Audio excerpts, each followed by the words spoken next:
미연준 FOMC의 기준금리 결정이 오늘이죠. 저녁 6월 13일, 14일 열리게 되는데 오늘 밤이 지나면 기준금리가 발표가 돼요.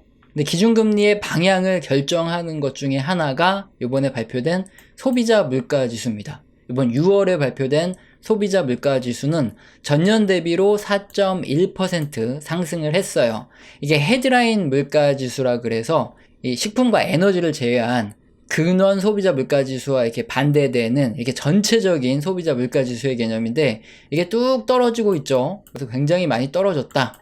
시장 예상치에 부합했다 하면서 환호를 지르고 있습니다. 분명히 이 식품하고 에너지를 제외한 실질적인 물가죠. 근원 소비자 물가는 5.3%로 전년 대비 상승하면서 객관적으로 이렇게 하락 속도가 너무 느려요. 이 속도로 가면은 2%에 언제 도달할지 이제 감이 안 잡힙니다. 그렇게 안 좋음에도 불구하고 주식시장은 지금 6월에 금리 인상을 스킵한다. 이렇게 계속 동결을 한다는 거죠.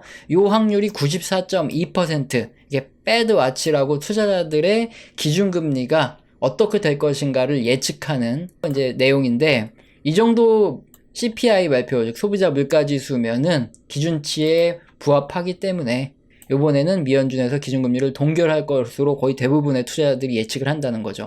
일단 우리나라 시간으로 이제 14일 밤, 오늘 밤이 지나면 기준금리 인상 문제는 결정이 다 완료가 됩니다. 그럼 지나가는 이슈예요. 하지만 우리 같은 투자자들한테 훨씬 더 중요한 건 뭘까요? 그냥 단기 트레이더라면 오늘 밤에 있을 일이 중요하겠지만 그게 아니라 우리같이 중장기로 투자하고 그런 사람들한테 중요한 건 뭐냐? 연준 자체가 핵심 물가지수, 즉 근원 물가지수를 더 중요하게 생각하고 2% 수준으로 떨어져야지 기준금리를 인하하고 그 전까지는 계속 동결하겠다. 높은 금리 수준을 유지하겠다 하고 있어요. 고금리가 지속되면 결국에는 큰 문제가 터질 수도 있는 거죠. 주식시장에. 그렇기 때문에 주식시장은 최대한 빠르게 금리가 내려가기를, 즉 돈이 이렇게 좀 풀려나기를 바라고 있습니다. 그래서 이번 6월에 발표된 소비자 물가지수를 좀 뜯어보면서 세부적으로 어떤 사항이 문제가 있고 향후 전망은 어떻게 되는지, 그리고 이것이 경제와 주식시장에 미치는 영향은 어떻게 될지 함께 생각을 해보도록 하겠습니다. 먼저 소비자 물가지수에서 13%의 비중을 차지하는 식품을 먼저 볼 겁니다. 이게 가정의 식품 물가예요. 전년 대비로 5.8% 증가한 걸로 발표가 됐습니다.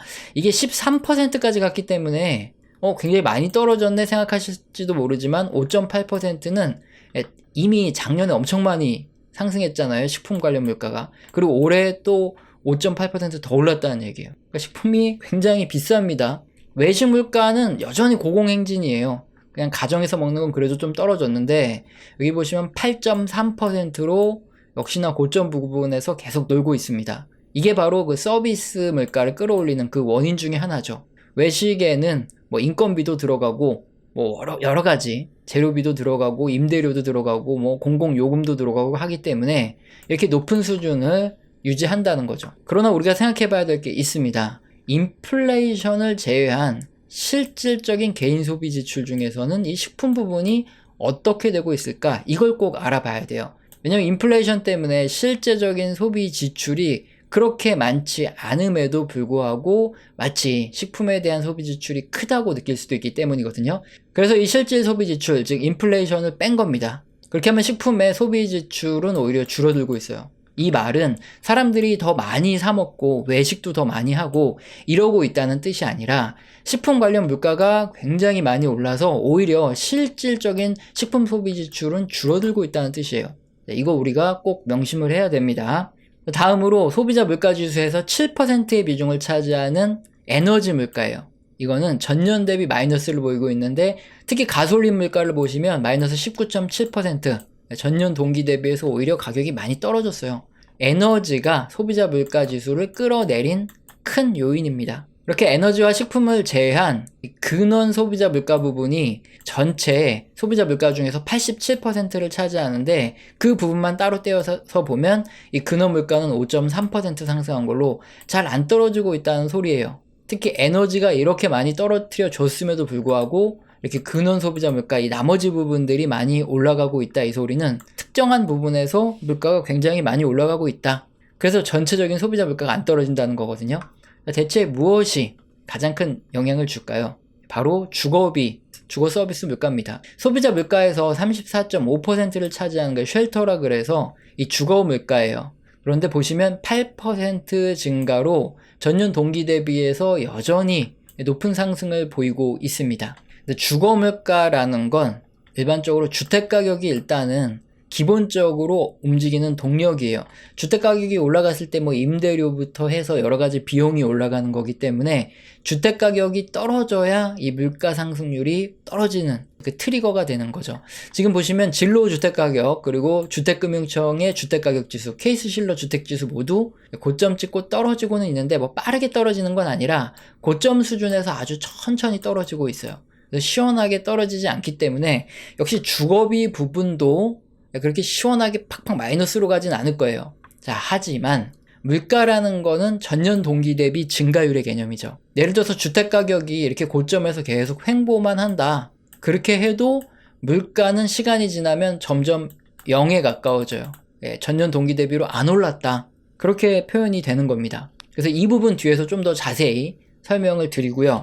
그래서 전체적으로 주거 서비스까지 포함된 이 에너지 서비스를 제외한 나머지 전체 서비스 물가는 전년 대비 6.6%로 굉장히 크게 상승을 하고 있다는 겁니다. 왜냐, 앞서 말씀드린 이 주거 부분의 물가가 굉장히 크게 오르고 있기 때문에 전체 서비스 물가의 상승에 기여를 크게 하고 있는 거죠. 이게 바로 소비자 물가 지수는 전체적으로 빠르게 떨어지는데 식품과 에너지를 쏙 뺀 실질적인 근원 소비자 물가가 잘 안 떨어지고 이렇게 슬슬슬슬 내려오고 있는 이 이유가 우리가 살펴본 바로 이 서비스, 특히 주거 물가라는 거죠. 자, 하지만 ISM 서비스업 활동지수 보시면은 6월에 51.5%로 서비스업 활동지수가 계속 떨어지고 있습니다. ISM 서비스업 지수도 마찬가지예요. 지금 50% 수준 이하로 떨어지면 침체 때나 나타나는 그런 현상인데 현재 50에서 놀고 있습니다. 자, 이렇게 서비스업의 물가도 결국은 시간이 지나면 물가 상승률은 점점 하락할 수밖에 없는 그런 문제예요. 하지만 진짜 중요한 게 있습니다. 그리고 우리가 투자에 가장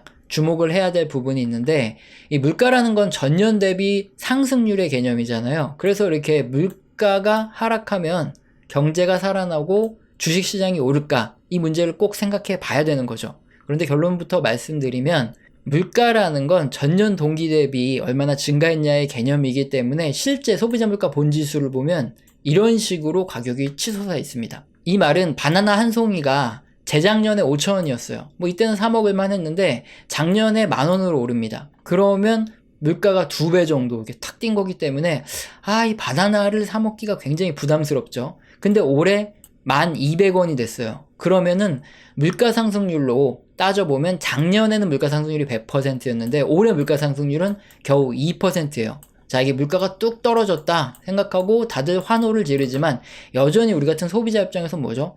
바나나 한 송이 가격이 1,200원이다 그러면 이거를 사 먹어야 되나 말아야 되나 계속 고민이 돼요.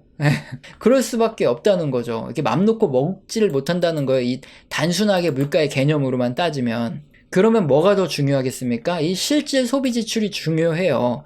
이 실질 소비 지출이 늘어나야지 경제가 좋아지는 거고 오히려 그림처럼 지금 물가가 너무 올랐잖아요. 앞서서 바나나 예로 드린 대로 너무 가격이 비싸서 사람들이 잘 사 먹지 못하는 실질 소비 지출이 이렇게 줄어들고 있다 그러면은 앞으로 물가 상승률이 이렇게 둔화되잖아요. 그럼 오히려 매출이 떨어집니다. 실질적인 그 수량 자체는 지금 감소하고 있었기 때문에 물가가 떨어지면 그대로 기업들의 매출도 곤두박질 치는 거란 말이죠. 즉 경제에는 물가가 떨어지는 게 마이너스 요인으로 작용을 한다 이겁니다. 이 말은 이 본지표를 보면 확실한데 물가 상승률이 아무리 작년 대비해서 2%대 상승한다, 즉 물가가 2%에 진입을 하더라도 결국은 실질적인 소비자들이 소비를 쭉 더 늘릴 수 있는 이런 상황이 돼야 경제가 살아난다는 거예요. 그런 상황이 아니라면 경제는 죽습니다. 그래서 과거 역사적으로 2000년 버블 붕괴, 리먼 사태, 중국발 부채위기, 코로나 이런 때 보시면 소비자 물가 상승률 그리고 CPI 물가 상승률 해가지고 이게 물가를 판단하는 가장 중요한 두 지표인데 이게 오히려 떨어지고 있는 와중에 경기 침체가 굉장히 심하게 와요. 앞서 말씀드린 그대로죠. 이게 실제적으로 사람들의 소비가 될 수 없는 상태에 와 있다. 그럼 오히려 이게 뚝 떨어져가지고 어느 정도 용인될 수준까지 가격이 떨어질 때까지 소비가 오히려 더 안 나타난다는 겁니다. 그래서 물가가 떨어진다고 좋아해봐야 아무 의미가 없이 실질 소비가 핵심이라는 거예요. 그래서 우리는 실질 소비 지출 이게 증가할 때 우리가 돈을 벌 수 있기 때문에 우리 채널에선 이걸 계속 모니터링 해드릴 예정입니다. 자, 그래서 앞서 말씀드린 대로 6월 소비자 물가지수를 이렇게 다 뜯어봤는데 세부적으로 가장 문제가 되는 거는 주택이죠. 주택 가격이 굉장히 비싸고 이게 그렇게 빨리 떨어지지 않기 때문에 주거 서비스의 물가가 계속 올라가고 있다. 근원 물가지수는 빠르게 안 떨어진다는 게 문제고, 향후에 어떻게 될 것이냐, 주택 가격이 확 폭락을 해버리는 것도 아니지만 그렇다 해서 더 올라가진 않고 있어요. 그러면 점점 물가 상승률은 떨어질 겁니다. 그래서 물가는 시간이 지날수록 떨어질 수밖에 없는데, 문제는 물가 상승률이 전년 동기 대비로 제로로 간다, 2% 이하로 간다, 이게 중요한 게 아니라 실제적으로 가격이란 것이 사람들이 소비를 할 수 있는 이런 상황이 돼야지만 경제가 회복하고, 특히 소비가 더 늘어날 수 있는 상황이 돼야 경제가 회복을 하더라. 그래서 역사적으로 높게 오르던 물가가 떨어지고 나서 경기 침체가 오는 이런 현상이 발생을 했는데, 지금도 어느 정도 그런 수준으로 갈 수 있다는 거죠. 우리 채널에서는 영상 시청하시고 도움되셔서 후원 주시는 감사하신 분들이 계십니다. 제가 말로만 때우지 않고 소통을 제대로 합니다. 한 달 교육을 매주 진행하고 있어요. 여기서는 거시경제의 사이클뿐만 아니라 각 산업의 사이클과 소속된 종목과 기업에 대한 이야기도 나옵니다. 영상 하단의 설명란 꼭 읽어보시고 해당되시면 메일 주시길 바랍니다. 오늘 영상도 마음에 드셨다면 구독과 좋아요는 꼭 눌러주시고 지속적인 시청 부탁드립니다. 감사합니다.